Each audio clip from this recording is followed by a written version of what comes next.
Buenos días. Vamos a presentar el desarrollo del caso clínico y la revisión del tema del posgrado de infectología. Para este caso tenemos un paciente de 69 años, hombre, cesante, previamente fue comerciante, quien tiene como antecedentes de importancia un mieloma múltiple de tipo IgA con infiltración neoplásica, con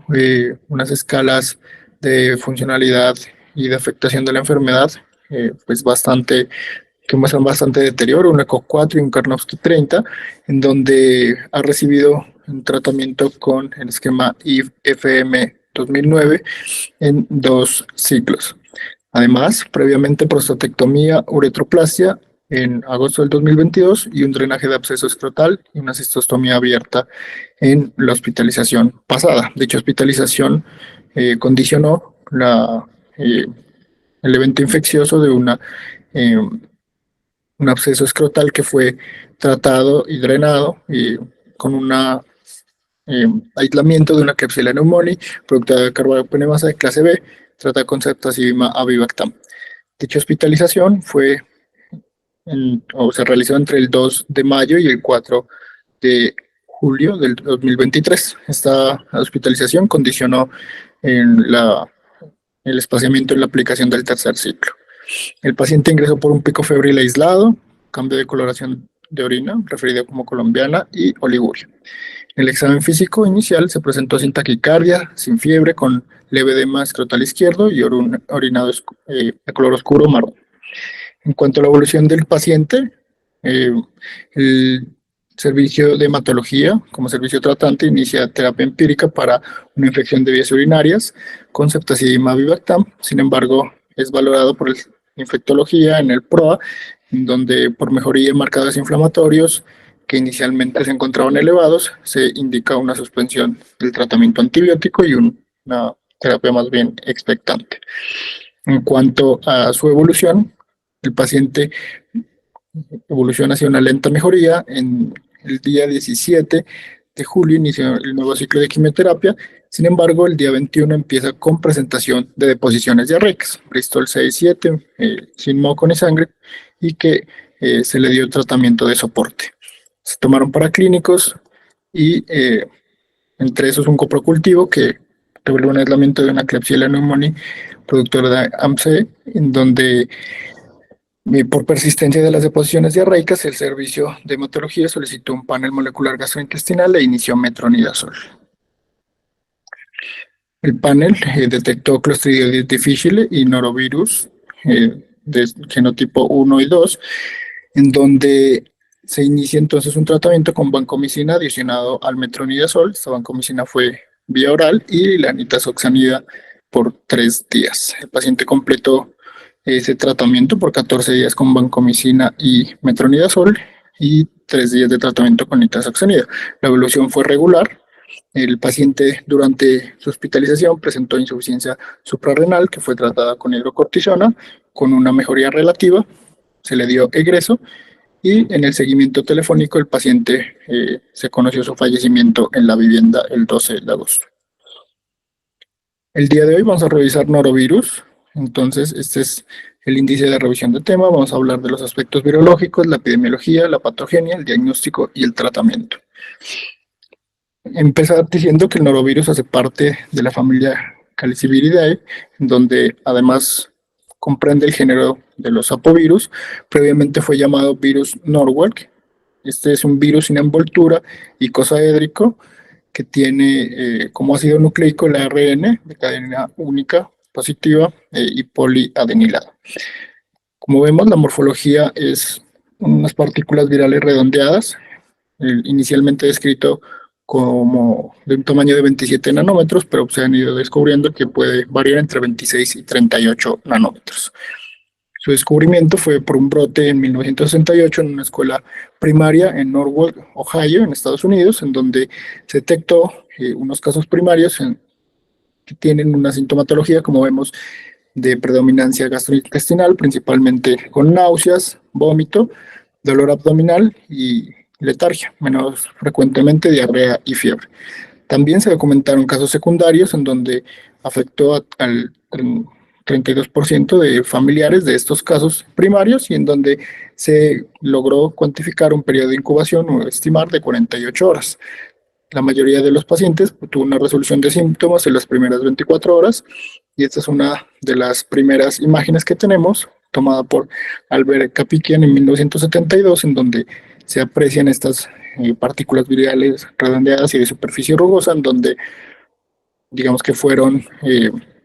obtenidas por filtrados de muestras de los casos secundarios de dicho brote. El genoma del norovirus comprende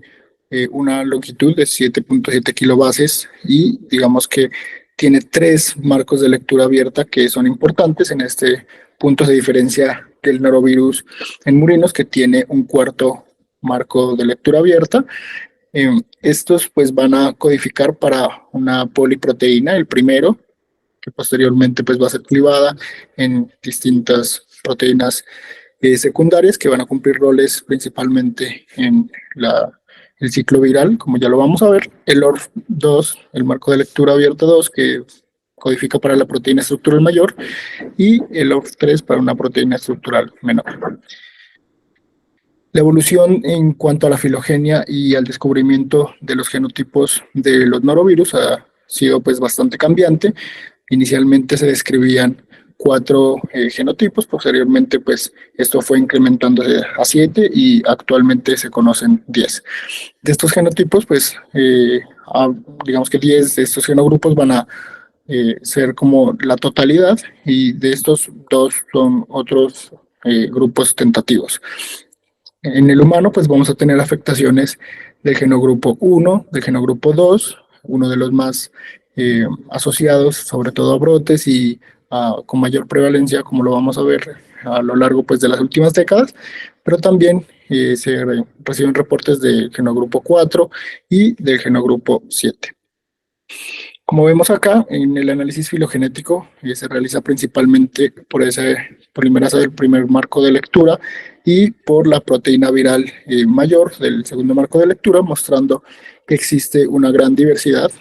También existe una tasa de recombinación que digamos que se mantiene en el ambiente, dado que afecta a múltiples animales domésticos y salvajes, y que en los humanos pues ha tenido variaciones en cuanto a su predominancia. Las cepas circulantes, digamos que el inicial, el genotipo Norwalk, fue denominado como G1. Esta, digamos que fue descrita, pero posteriormente se fueron reportando pues otras cepas más asociadas y que, digamos, la cepa 2.4 es desde su primer brote en 1987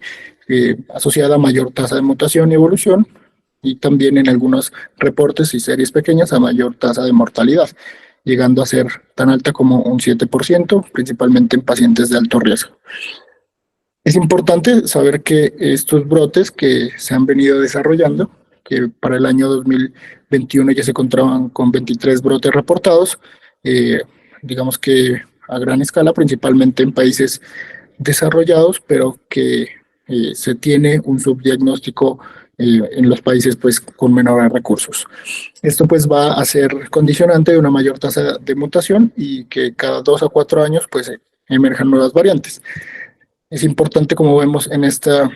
gráfica, el seguimiento que se le realiza a dichas variantes y que en últimas, desde el año 2012, la aparición de esta cepa de Sydney, de G2.4, pues digamos que ha sido más predominantemente reportada. Como vemos acá en este estudio de 123 artículos que nos hace un metaanálisis de digamos que la prevalencia y la distribución de esos genotipos, principalmente en niños, es donde se tiene mayor literatura, pues vemos que la mayoría van a estar en el genotipo 2, pero pues realmente los más reportados van a ser el 2 y el 1. Entre esos, los subgenotipos que ya llegan hasta el número de 31, digamos que en este artículo, pues vemos como el 2.4 pues es reportado en un 59.3%, posteriormente el 2.3 y el 2.12. Como vemos en este mapa, pues existe un subregistro pues importante, teniendo pues países como el caso de Colombia, en donde no se tienen estudios pues a gran escala, de dicha prevalencia. En cuanto al acoplamiento y la entrada viral, pues tenemos que el virus, y esto sobre todo en estudios murinos, digamos que ha permitido su estudio de su entrada y ciclo viral, porque en los humanos pues realmente este estudio ha sido un poco difícil, ya que no se logra pues tener un cultivo del virus pues que afecta a los humanos hasta el momento. Es importante pues saber que esta entrada se da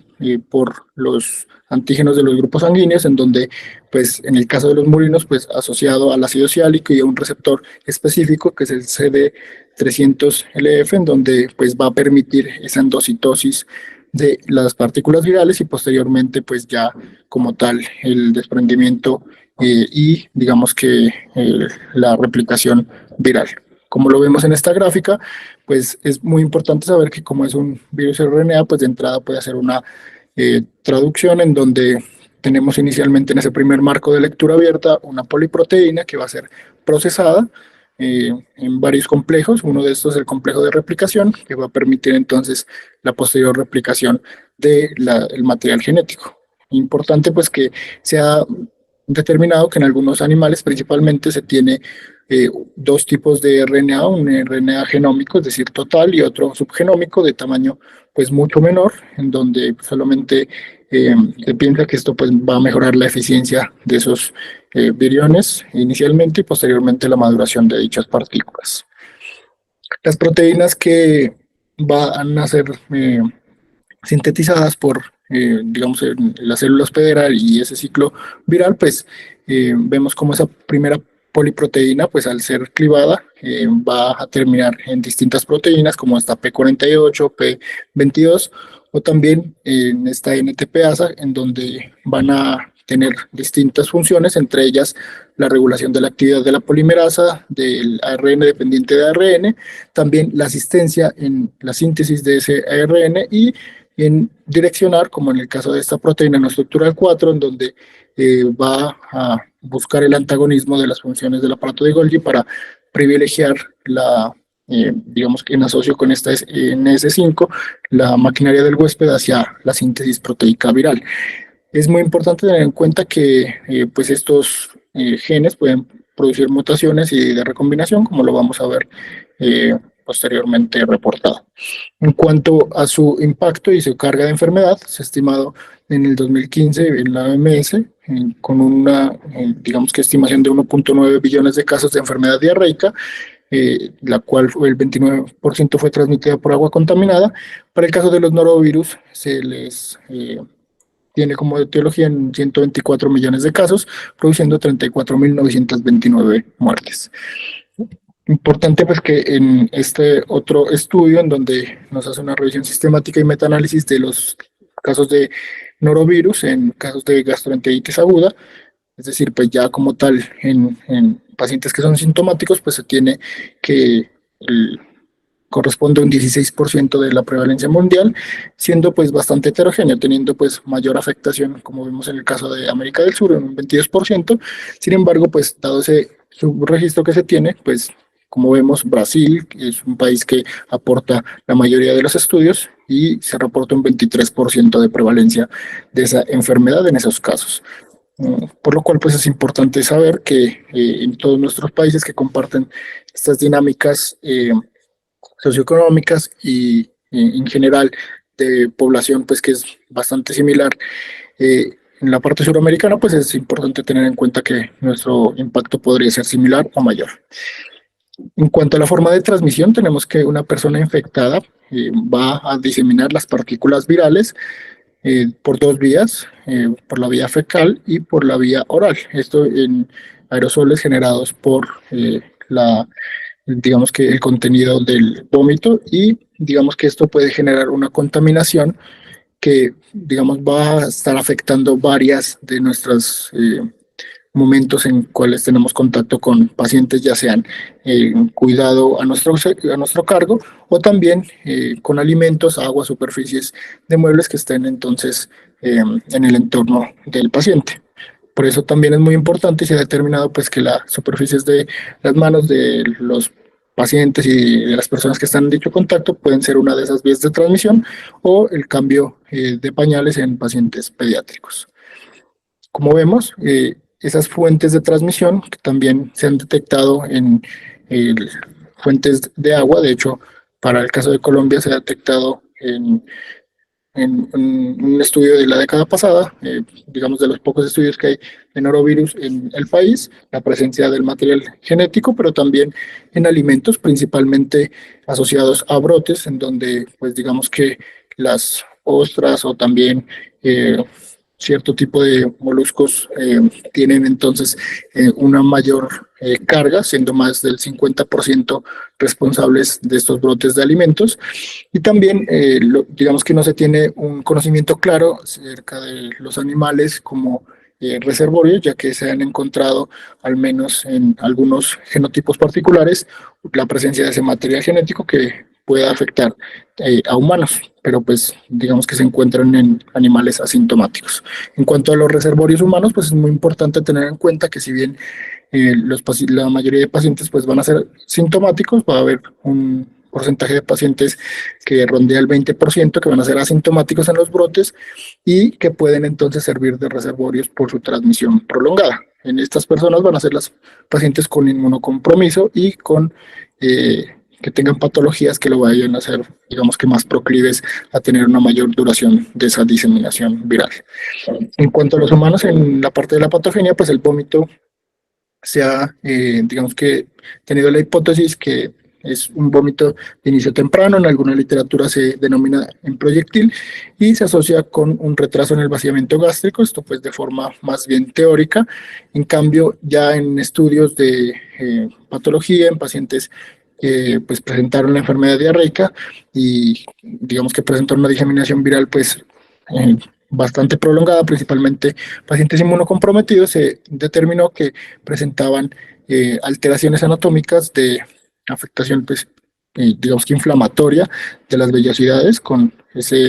unas vellosidades despulidas, en donde había también un incremento de las células apoptóticas del epitelio intestinal y un incremento en linfocitos intraepiteliales y macrófagos, es decir, lo que vemos acá, un filtrado inflamatorio mononuclear, y que esto, digamos que eran como marcadores de una disfunción epitelial posteriormente que terminaba en fuga capilar y pérdida pues de iones y agua de estos capilares subepiteliales, lo cual digamos que iba a condicionar las manifestaciones clínicas y probablemente la severidad del cuadro. En cuanto a su patogenia y a la respuesta inmune, pues esto viene de modelos murinos en donde pues inicialmente al contacto con el virus, a la infección de las células intestinales y digamos que a su desarrollo de la respuesta inflamatoria en la lámina propia, pues se presenta inicialmente una respuesta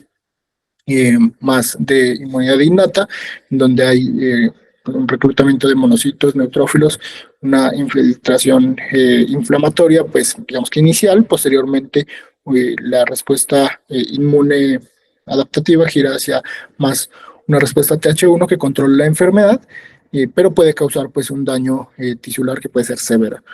Si la respuesta va más hacia TH2, probablemente esto sea algo que condicione la persistencia entonces de esa, digamos que, diseminación viral prolongada. Y lo otro es la producción de anticuerpos en donde, pues, para hacer una depuración, digamos que a largo plazo y que confiera inmunidad, pues se requieren entonces anticuerpos que sean bastante afines digamos que al genotipo viral, y como hemos visto pues hay bastantes y pueden ser bastante cambiantes con una tasa de recombinación elevada, en donde pues esto va a permitir que el paciente a lo largo de la vida pueda tener varios episodios de infección por norovirus. Importante pues que en algunos casos de pacientes inmunocomprometidos o que también tengan afectación de células intestinales, en donde no se tenga, digamos que una activación inmunitaria de forma, pues, que tenga una comunicación entre estas células inicialmente afectadas y las células T para una protección inmune inicial y una respuesta celular y digamos que humoral efectiva, pues va a permitir entonces la persistencia del virus. En cuanto a las manifestaciones clínicas, tenemos un periodo de incubación que puede presentarse entre 24 y 48 horas, vemos que los síntomas pues más asociados son los descritos en el brote inicial, pero pues digamos que con una frecuencia cambiante. Sin embargo, entre las náuseas, el vómito y la diarrea, pues van a ser los síntomas más asociados en las diversas series que vemos acá, y como nos damos cuenta, pues la mayoría van a estar siendo documentadas en países donde tienen una mayor vigilancia de estos brotes. La resolución de los síntomas usualmente se presenta en menos de 72 horas en la mayoría de los pacientes, y los asintomáticos se ha determinado que pueden estar en esos brotes en un 21.8%. En cuanto a los pacientes inmunocomprometidos, pues sí, hablamos de que tenían entonces esa mayor duración de síntomas, mayor tiempo de diseminación viral, y esto es porque digamos, con el incremento del desarrollo de las terapias inmunosupresoras, pues se han tenido entonces patologías concomitantes como enfermedad de injerto contra huésped, que va a, digamos, a determinar una mayor severidad y mayor propagación viral. Y esto pues dado para todos los genotipos. Sin embargo, pues el más identificado sigue siendo el 2.4. Para los métodos diagnósticos, pues tenemos que existen los virológicos, los no virológicos. El cultivo pues viral no es una opción en este caso hasta el momento. Se han tratado con células humanizadas intestinales como un nuevo enfoque, pero importante pues decir que tenemos el inmunoensayo en donde digamos que tiene una buena sensibilidad, no es la mejor, más o menos fluctúa entre un 60 y un 70%, digamos que acá tiene una alta variabilidad, sobre todo por los genotipos que cubre, y la especificidad pues sí es bastante mayor, en la mayoría de casos mayor al 90%. La inmunocromatografía con pruebas rápidas de flujo lateral, en donde pues vamos a tener que esa sensibilidad es un poco mejor, pero también digamos que está afectada por esa variación en esos genotipos. Y uno pues de las nuevas herramientas diagnósticas pues es la PCR múltiplex, en donde pues tenemos varias plataformas que tienen una sensibilidad y especificidad pues bastante buena, siendo pues su comparador, digamos que la PCR única para los norovirus, o la secuenciación pues de los mismos. Y digamos que en este punto pues la sensibilidad llega a un 92.3, un 92.9%, y una especificidad del 99%. Para el tratamiento es importante tener en cuenta que el tratamiento de soporte va a ser la intervención universal con la rehidratación y la reposición de electrolitos, un tratamiento sintomático con antieméticos cuando pues digamos que el paciente lo condicione, reducir la inmunosupresión cuando sea posible. Sin embargo, pues esto es, digamos que bastante difícil en algunos casos, pero pues se ha logrado con algunas terapias, principalmente en los casos reportados de trasplantes de estos pacientes. Y es importante tener en cuenta que hasta el momento no hay aprobación de terapias específicas por agencias reguladoras, pero pues es una necesidad en pacientes de alto riesgo, principalmente en neonatos, en ancianos y en pacientes inmunocomprometidos, que van a ser los que más tienen afectación de la enfermedad. Entre estos, pues se ha aprobado la nitazoxanida como un medicamento que tiene pues amplios efectos contra múltiples microorganismos, entre esos la potenciación de esta quinasa, que es la PKR, en donde pues en el huésped va a permitir la activación de este factor de iniciación de eucarioto 2 alfa, en donde pues digamos que clínicamente se ha probado en este ensayo clínico aleatorizado que reunió a 45 pacientes en Egipto en 2 hospitales que, como vemos, tenía el rango de edad a partir de los 12 años y llegaban hasta los 60. Se les dio tratamiento con 3 días de nitazoxanida, 500 miligramos cada 12 horas, y redujo el tiempo de síntomas de 1.5 días versus 2.5 días en los pacientes que recibieron placebo. Importante pues saber que la duración de la diarrea inicial pues se presentó más o menos entre 6 y 7 días. Y esta es Kaplan-Meier, en donde vemos, digamos, que esos efectos. En cuanto a antivirales, pues estos son, digamos que reportes anecdóticos. En este caso, traje este de Favipiravir, en donde hizo un hombre de 48 años con enteropatía asociada a inmunodeficiencia común variable, con una bronquiolitis asociada a Mycobacterium avium, un uso previo de infliximab, esteroides y también una infección crónica por norovirus que falló a inmunoglobulina, nitazoxanida y ribavirina, y que pues requirió entonces la interrupción de este medicamento, el favipiravir, por elevación de transaminasas y la fosfatasa alcalina el día 19 del tratamiento. Digamos que es importante saber esto porque además de que el paciente falleció posteriormente por la complicación respiratoria que llevaba previamente, pues digamos que se condicionó una selección de mutantes. Como vemos acá en el estudio pues, del análisis filogenético, este es un paciente que tenía esa infección probablemente desde antes del 2012, donde se describió pues, esta cepa de Sydney, que fue como la más reportada, y que posteriormente con los cambios en los niveles de adenina y citosina en la secuenciación de este paciente, pues se determinó que había una variante de mutación viral. La otra es la inmunoglobulina, en donde pues por administración bientérica, teniendo en cuenta esas características de, digamos que la neutralización de estos anticuerpos en vía intestinal,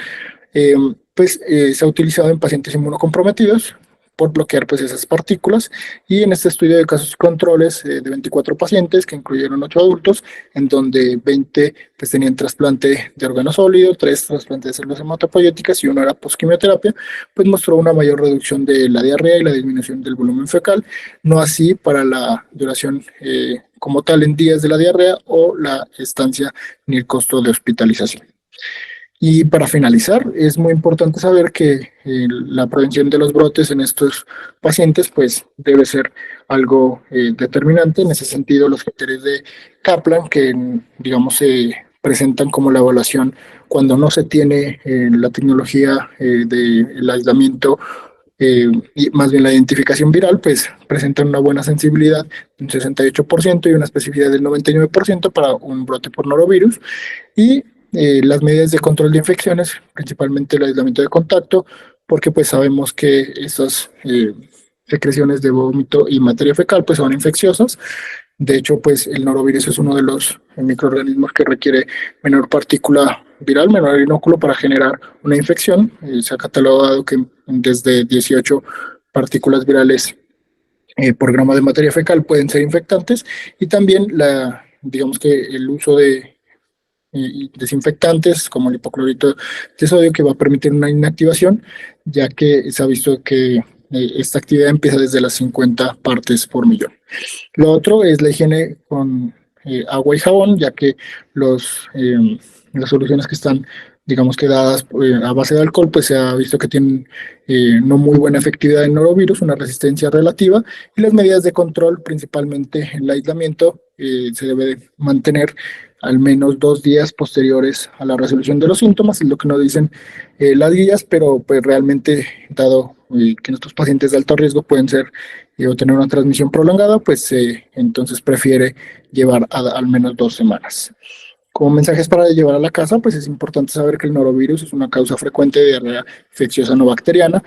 Las fuentes de diseminación viral más importantes son la contaminación vía fecal u oral de los pacientes o portadores asintomáticos, y la presentación clínica es variada y se tienen pacientes de alto riesgo que van a tener mayor severidad y peor pronóstico. El diagnóstico de mayor rendimiento es el molecular, y las medidas de control de infecciones son fundamentales para evitar y controlar brotes. Muchas gracias.